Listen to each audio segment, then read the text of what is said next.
조선일보에서 만물상 어느 묵념이라는 최재혁 논설위원회 글이 있었어요. 그 코너가 되게 노다지예요. 만물상. 예. 만물상이. 그렇죠. 만물상은 제가 어렸을 때도 노다지였습니다. 제가 대학교 때도 이게 있었거든요. 진짜 만물상이네. 네네.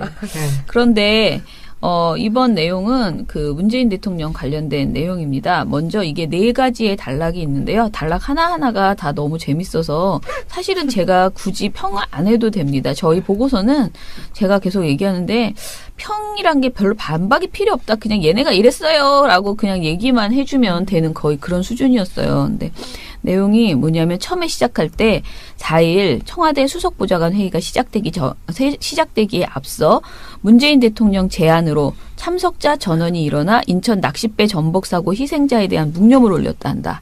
그 모습은 영상 사진으로 공개됐다. 이제 영흥도 낚싯배 충돌 사고로 희생되신 분들을 좀 위로하는 마음을 담아서 잠깐 묵념의 시간을 갖고 회의를 진행할까 합니다. 묵념. 안타깝게 유명을 달리하신 분들께 상과 도의를 표하고 유족들께 심심한 위로의 말씀을 드립니다. 이유 여하를 막론하고 이 같은 사고를 막지 못한 것과 또 구조하지 못한 것은 결국은 국가의 책임입니다. 국민의 생명과 안전에 관한 국가의 책임은 무한 책임이라고 여겨야 합니다. 이번 사건의 수습이 끝나면 늘어나는 낚시 인구의 안전관리에 관해 제도나 시스템에서 개선하거나 보완할 점이 없는지 점검해 주기 바랍니다. 대통령 지지자들은 투표 한번 제대로 하고 몇 번을 대우받는지 모르겠다며 감격해하는 댓글을 올렸다. 자, 요거는 무엇일까요? 비아냥거린 겁니다. 그냥 진짜 아주 그냥 배가 아프군 이런 생각이죠. 자기들끼리 뭐 그런 쇼를 하고 그래? 이러는 거죠. 그리고 그 쇼를 보고 박수를 치는 지지자들은 뭐야? 이런 식의 비아냥거림. 아주 노골적인 이렇게 열폭하는 것 같은데요. 배 아파 뭐 그런 태도죠. 그 다음 거부터가 이제 심한데요. 육지에서 얼마 안 떨어진 바다에서 충돌 사고가 발생해 졸지에 13명이나 숨진 것은 정말 안타까운 일이다. 그렇다고 이런 사고가 생길 때마다 청와대가 묵념을 올리겠다는 것인지 의아해하는 사람들이 적지 않다. 인터넷에서 묵념을 올리는 커트라인이 무엇이냐라는 반응이 나왔다. 몇 명이 사망하면 청와대에서 묵념을 올리냐는 것이다. 사실 궁금하다. 앞으로 교통사고나 화재 등으로 여러 사람이 숨지면 그때마다 청와대에서 묵념하나? 이게 글입니다. 자, 어떻게 생각하십니까? 여러분 몇 명이 이 태도였네요. 아주 이 태도에 대해서 그러니까 청와대가 이런 어떤 요번 그 해상 사고에 대한 이제 좀 적극적인 대응을 했잖아요. 이것이 굉장히 우스꽝스럽다는 태도인 거죠. 이게 이들의 이 사람들이 쓴 글은 그 다음 여기까지도 또 그냥 점잖게 어떻게 보면 또 비아냥거린 겁니다. 다음 게 또 이제 그 다음이 더 심한데요. 사고가 나자 해경뿐 아니라 해군 함정과 헬기, 해군 특수부대가 총동원됐지만 결과가 크게 달라지진 못했다.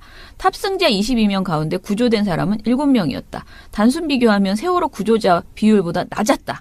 세월호가 그랬던 것처럼 아무리 해도 어쩔 수 없는 일이 있다.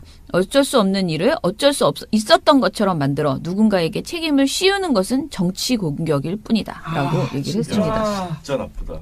자, 여기서부터 이제 진짜 나빠지기 시작하죠. 아직 남았어요. 더 나쁠 게 있어. 새 정부의 사고 대응은 무언가 지나친 면이 있다. 지나쳐서 손해볼 것 없으니 마음껏 지나치자는 것 같다. 사고가 난 3일 청와대는 문 대통령 동선과 지시를 실시간으로 공개했다. 국민의 의구심과 언론의 추측성 보도가 없도록 하라는 대통령의 말도 전했다. 낚싯배가 전복돼 사망자가 난 것은 불행한 사고이지만 대단한 의구심과 추측성 보도가 나올 만한 일은 아니다. 왜 지레 그런 걱정을 하는지 모르겠다. 대통령은 이 사고를 국가의 책임이라고 했다. 이런 사고를 국가 책임이라고 하는 정부는 세상에 없을 것이다. 청와대는 사고 후 위기관리센터를 가동했는데 이것이 국가적 위기인지도 의문이다. 라고 얘기를 했어요. 자, 이제부터 설명을 좀 해야 되는데요. 이번 사고는 그 개인의 사고 자체는 개인의 책임일 수도 있겠죠. 왜냐하면 사고를 낸 누군가가 당연히 조작을 잘못해서 사고가 난 거죠. 그렇지만 사고가 일어나고 나서 정부가 해야 할 안전조치를 제대로 감독하지 못했거나 사고 이후의 인명구조 과정에서 부족한 부분이 있을 수 있고요. 이번 사고에서도 사고 현장에 선내 진입이 가능한 해경 특수구조대가 도착하는데 72분이나 걸렸다. 그래서 결국 구조의 골든타임을 놓쳤다라는 지적이 있었습니다. 그리고 해경은 신형 구조정의 고장 등이 이유라고 말했지만 사고를 구조해야 할 책임이 있는 부서로서 사실 미덥지 않다라는 고장나서 해명이 구조 못했다는 거는 네. 납득할 수 없는. 아니 그럼 평소에 네. 그걸 고쳐놨어야지. 고쳐놨어요. 네. 그러니까 이런 지점들이 있었기에 정부에서도 정부 책임을 통감하는 그런 멘트를 한 네. 거고요. 그런데 이것에 대해서 그 논설위원이 이런 식으로 어쩔 수 없는 거다. 그리고 세월호하고 자꾸 세월호하고 비교하는데 정말 이거는 진짜 정말 나쁜 행동입니다. 저렇게밖에 안 될까요? 그리고 세월호 사고 당시 해군 투입은 물론 해경도 제대로 된 구조를 하지 못했다고 비판을 받았는데 그때 우리가 비판한 거랑 똑같이 이번에도 그냥 문제점이 있으면 지적을 하는 거잖아요. 근데 이거에 대해서 굉장히 심하게 딴지를 걸고 있다. 그야말로 그런 것이고, 새 정부의 그러니까 대응이 너무 오바다라는 계속 그런 비판을 하고 있는 것인데, 사실 사고가 났을 때는 진짜 지나치다 싶을 정도로 빨리 대응하는 게 가장 좋지 않나요? 만약에 이런 행동을 하지 않았으면 만물상에서 또 안 했다고 분명히 오늘 썼을 겁니다. 니네는 왜 이거저거 빨리빨리 대응하지 않냐? 너 몇 분 만에 말했냐? 막 이러면서 또 엄청나게 썼을 거예요. 그러니까 어떻게 해도 시스템이 마음에 안 든다. 난 그냥 뭘 해도 마음에 안 들어. 숨도 쉬지 마. 이렇게 그러니까. 쓰시던가. 너무 정말 뭐라 그럴까? 진짜 생떼보도다. 맞아. 하면 문제인 사실. 생떼보도. 이건 말이 되는 소리해야지. 그리고 제일 나쁜 거는 이제 그 다음입니다. 원래 우리가 이들이 할 때 전형적으로 나오는 행동인데요. 정부가 유독 해상사고에 과민 반응을 보이는 이유를 사람들은 대강 짐작한다. 문 대통령은 전 대통령 탄핵이 결정되자 세월호 현장에 가서 고맙다고 썼다. 덕을 봤다는 뜻이다. 실제 세월호를 둘러싸고 벌어진 온갖 정치적 논란과 괴담은 새 정부 출범의 한 원동력이 된 것이 사실이다. 야, 진짜 대박이다, 진짜. 그죠? 여기가 제일 나빴어요. 그런데 세월호 사건을 연상시키는 사고가 터진 것이다. 그 후의 일을 보면 자라보고 놀란 가슴 소뚜껑 보고 놀란다는 속담이 연상된다. 낚싯배 충돌 사고 책임을 대통령에게 물을 국민은 없으니 청와대는 북핵과 같은 진짜 국가 위기에 제대로 대처해 주기를 바란다. 이렇게 썼습니다. 진짜 한 대 때려주고 싶은 아저씨. 할 말이 없어. 좀 불쌍한데요. 이렇게라도 화를 풀지 않으면 그러니까 견딜 수 안타깝다. 없어 하는. 그래서 제가 굳이 이것을 해명을 해야 된다면 우리가 일단은 대통령이 고맙다라고 쓴 것에 대해서는 정말 여러 번 관련된 보도가 나왔음에도 불구하고 이렇게 계속 우려먹고 있습니다. 네. 자, 이거 박강원 대통령 선거 당시에 박광원 수석 대변인이 말했죠. 미안한 것은 이 나라의 어른으로서 살려내지 못했기 때문이고 고마운 것은 그들의 가슴 아픈 죽음이 우리 사회가 이윤보다 사람이 먼저라는 것을 새로 깨닫고 거듭 태어나는 계기를 만들어줬기 때문이다 라는 의미로 말씀하셨다. 자신을 되돌아볼 때마다 희생된 아이들에게 어른으로서 참 미안하고 정치인으로서 참 아프면서도 고맙다고 생각하는 것은 너무 자연스러운 일이 아닐까라고 박 대변인이 당시에 해명을 했습니다. 네. 그런데 최 논설위원은 계속 이것에 대해서 세월호를 두고 벌어진 온갖 정치적 논란과 괴담은 새 정부 출범의 원동력이 된 것이 사실이다. 아니 그럼 세월호를 이용해서 지금 새 정부가 출범했다는 그런 태도잖아요. 지금 이게. 그 정도로 압도적인 지지를 보내서 대통령 당선시킨 국민들은 뭐가 됩니까, 그럼? 다 세월호를 이용해서 전부 다 정권을 세월호를 바꾼 이용해서 거예요. 찍었다는 지금. 거야? 진짜 이게 그리고 세월호 사고로 인해서 국민 모두가 해상 사고에 대한 깊은 트라우마가 있는 건 사실이에요. 그러니까 이게 우리가 배 사고 그러면 사실 굉장히 아프고 불편하고 막 불안해지는 건 사실이잖아요. 그렇기 때문에 저는 그 마음을 알고 좀 더 과잉 대응했을 수는 있어요. 그러니까 좀 더 막 이렇게 적극적으로 다른 어떤 사고보다 지금 말하는 교통사고 어쩌고 하는데 그리고 사실은 꼭 배사고가 아니라 하더라도 우리가 이 안전사회를 구축하자라는 이야기가 세월호 이후에 굉장히 많이 있었고, 그래서 계속 우리가 하는 말이 세월호 이전과 이후는 달라야 한다라고 말하잖아요. 그렇기 때문에 이전 정부에서는 세월호 이전에 있었던 정부에서는 어떤 사고가 나면 그냥 그 사고를 수습하는 수준이었다면 이제는 그 사고로 인해서 발생하는 일들을 계속 개선해서 적극적으로 우리 사회가 고쳐나가야 된다라는 개념이 굉장히 많아졌고 그거는 정부에게 요구하는 국민의 당연한 목소리거든요. 근데 이런 것들을 다 진짜 오버하고 있네. 북핵이나 제대로 대응해. 이런 식으로 지금 치고 나간 거거든요. 그래서 아무튼 조선일보는 정부의 반성하는 모습을 비아냥거리기 전에 자신들이 얼마나 그동안 잘못된 보도들을 해왔는지 특히 세월호 관련 보도 그런 것들에 대해서 진짜 반성해줬으면 좋겠다라는 생각이 듭니다. 상에 없을 것이다. 청와대는 사고 후 위기관리센터를 가동했는데 이것이 국가적 위기인지도 의문이다. 라고 얘기를 했어요. 자, 이제부터 설명을 좀 해야 되는데요. 이번 사고는 그 개인의 사고 자체는 개인의 책임일 수도 있겠죠. 왜냐하면 사고를 낸 누군가가 당연히 조작을 잘못해서 사고가 난 거죠. 그렇지만 사고가 일어나고 나서 정부가 해야 할 안전조치를 제대로 감독하지 못했거나 사고 이후의 인명구조 과정에서 부족한 부분이 있을 수 있고요. 이번 사고에서도 사고 현장에 선내 진입이 가능한 해경 특수구조대가 도착하는데 72분이나 걸렸다. 그래서 결국 구조의 골든타임을 놓쳤다라는 지적이 있었습니다. 그리고 해경은 신형 구조정의 고장 등이 이유라고 말했지만 사고를 구조해야 할 책임이 있는 부서로서 사실 믿업지 않다라는 고장나서 해명이 구조 못했다는 거는 네. 납득할 수 없는. 아니 그럼 평소에 네. 그걸 고쳐놨어야지. 고쳐놨지.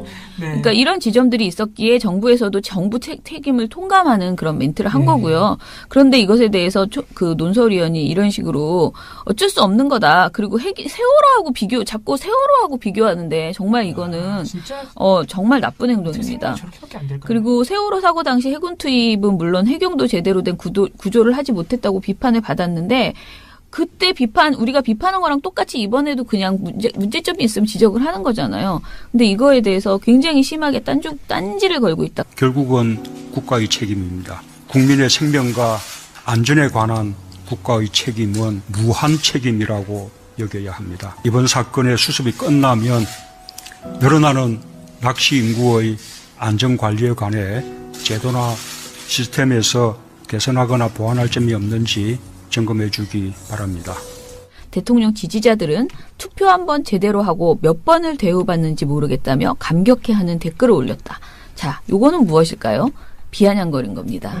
그냥 진짜 아주 그냥 배가 아프군 이런 생각이죠. 자기들끼리 뭐 그런 쇼를 하고 그래? 이러는 거죠. 그리고 그 쇼를 보고 박수를 치는 지지자들은 뭐야? 이런 식의 비아냥거림. 아주 노골적인 이렇게 열폭하는 것 같은데요. 배 아파 뭐 그런 태도죠. 그 다음 거부터가 이제 심한데요. 육지에서 얼마 안 떨어진 바다에서 충돌 사고가 발생해 졸지에 13명이나 숨진 것은 정말 안타까운 일이다. 그렇다고 이런 사고가 생길 때마다 청와대가 묵념을 올리겠다는 것인지 의아해하는 사람들이 적지 않다. 인터넷에서 묵념을 올리는 커트라인이 무엇이냐라는 반응이 나왔다. 몇 명이 사망하면 청와대에서 묵념을 올리냐는 것이다. 사실 궁금하다. 앞으로 교통사고나 화재 등으로 여러 사람이 숨지면 그때마다 청와대에서 묵념하나? 이게 글입니다. 자, 어떻게 생각하십니까? 여러분 몇 명이 이 태도였네요. 아주 이 태도에 대해서 그러니까 청와대가 이런 어떤 요번 그 해상 사고에 대한 이제 좀 적극적인 대응을 했잖아요.